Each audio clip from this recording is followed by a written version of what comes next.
Hi everyone, this is Jessica L'Whor and I'm here with Ask a L'Whor. I'm very, very excited to have a special guest. Please say hello to Miss Ivy Viola. Hey. What up? We just went to the Turnabout show at Charlie's Denver and we had a good time, and we decided to spend the pretty much entire day after brunch this morning painting each other and dressing up in whatever we decided the other person should dress up in. So we've got Miss Big O Tiggo Biddies over here, and I am feeling my gothy push up titty realness, red hair, and we just had a really good time. So we just got back and we're doing a quick Ask a L'Whor. You've been really great. So in the last couple of days, my number of subscribers has already gone up and my views are continuing. So that means that you're paying attention and that you're watching.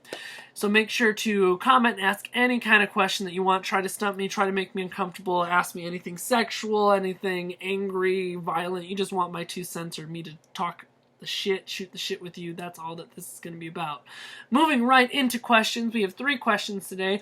One of them is going to go really quick. The first question is, why do you think RuPaul's Drag Race has not had any more Denver girls in the competition? And so how it's going to work is I'm going to give my 2 cents, and I'm going to ask Ivy the same thing. Basically, I don't know, when I think of RuPaul's Drag Race, I kind of categorize and I separate All-Stars and RuPaul's Drag Race, in my opinion. So when I think of RuPaul's Drag Race, they technically haven't had a Denver queen on the show yet. Nina Flowers, when she went into it, was from Puerto Rico at the time, and she still categorized that. Now, she was on All-Stars as a Denver queen, and so taking that separately into consideration, I think that nobody from Denver has been on Drag Race because I don't think that they're meeting the criteria. I think that Denver has a weird reputation, and I think that because Denver is associated with Nina Flowers, that people have that same expectation of being flawless and creative and having over-the-top costumes and makeup and hair, and they're trying to find that similar characteristic coming from Denver. And at the same time, I don't think that anybody in Denver right now is worthy of being on RuPaul's Drag Race right now. I think that it's really hard to top Nina being the last person that was technically on the show, and at the same time, I don't think anybody really fits the criteria of what it means to be on the show and could accomplish successfully being on it, looking at the hundreds and hundreds of queens from other cities that are doing it currently. But those are my opinions. That's my thought. What do you think? Well, I think they haven't had anyone on because they obviously haven't seen me. So there's that. I also think part of it is if you look at the kind of history of Drag Race, it almost seems like they have like a family arc, like, queens from the newer seasons are part of a family of a previous Drag Race queen and things like that. I also feel like a lot of the show is obviously drama. That's what sells. And, yes, there are queens here who are dramatic and could fill that in a sense, but I feel like from the queens that I've met here, most of them are relatively laid back. Most of them would rather smooth the waters rather than stir the pot. And I don't think that's what they're looking for. I think they're looking for something that's going to create ratings. And I also agree that there are very, very, very talented queens here and whatnot, but I don't know that there are any queens that are necessarily up to the standards of what they're looking for now. Drag Race has become a very well-known thing. Who doesn't know of Drag Race now? And the bar is high. I mean, you can't really debate that. The bar is very high now, and I think that's a thing that makes it a lot more difficult to stand out.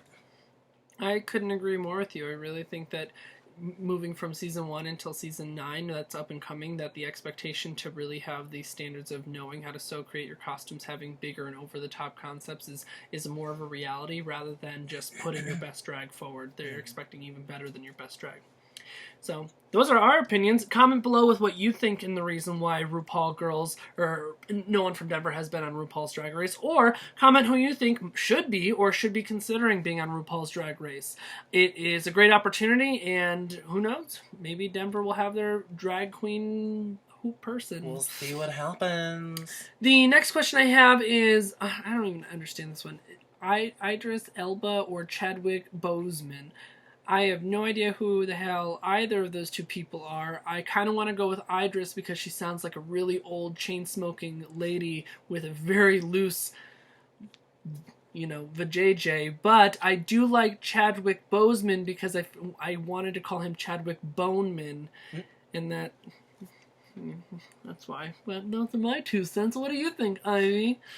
Well, both names sound familiar. I feel like I've heard them before. She's older, though. But I don't know who either one are. So I'm actually gonna go with Chadwick because I used to perform at a bar called Chadwick's. And I think that's reason enough for me. Yeah. There you go. There you have it. We have no idea who they are, and that was a very bad question. But we still answered it. Why? Because we are here on Ask a L'Whor. Next question. This is our final question, and I'm really excited for this one. What is your favorite thing or place to eat? Favorite thing or place to eat? I think it means what is your favorite place to go to or your favorite thing to eat when you're tired and hungry after a show. Oh my gosh, if you don't know me and you don't know, I would purposely try to leave a gig at a specific time in Denver to get to the Taco Bell in Fort Collins before it closed.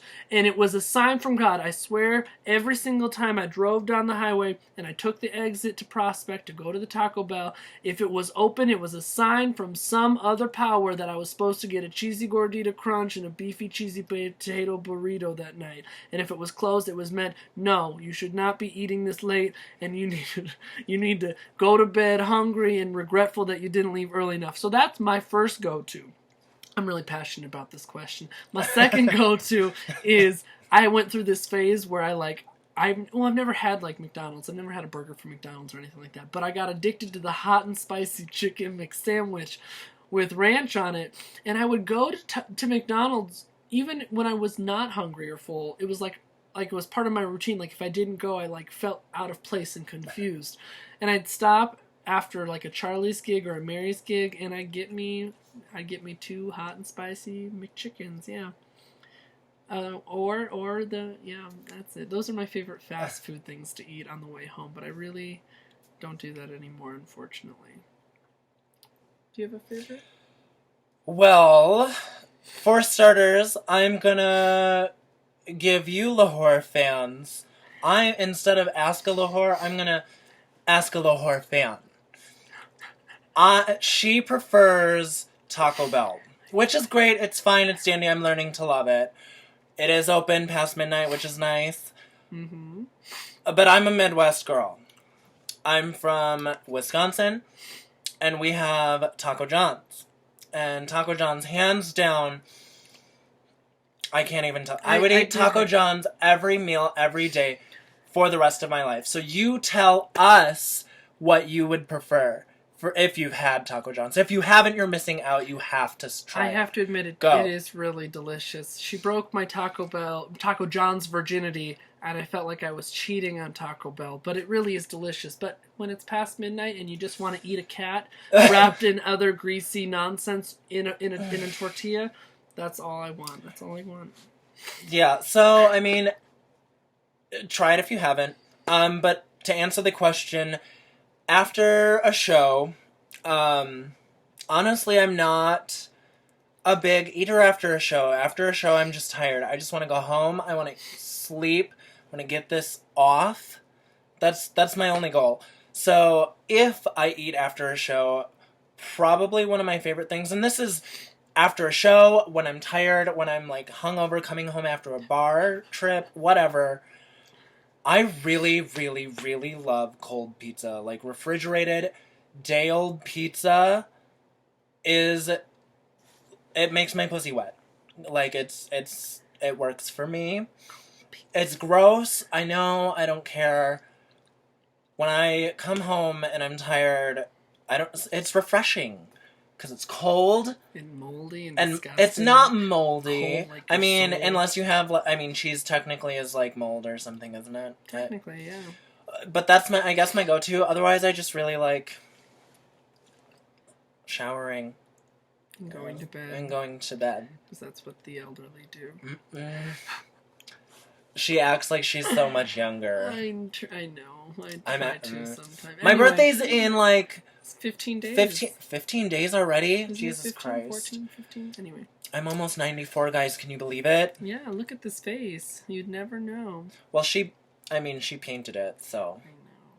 I only look this good because of her. That's not true. Go check her out. Hit her up. If you like what you see and you want to see this queen perform in Denver and you want to see what she has to offer, comment below and let's try and get her more out into the Denver scene. Thank you all so much for asking your questions. Make sure to find me on Facebook and like my page or add me as a friend. Go to my YouTube channel and subscribe. It's just a small button. Just click it. It helps me out. Over there or up here. It's or around down there, here somewhere. Find me on Instagram at @the_l.whore.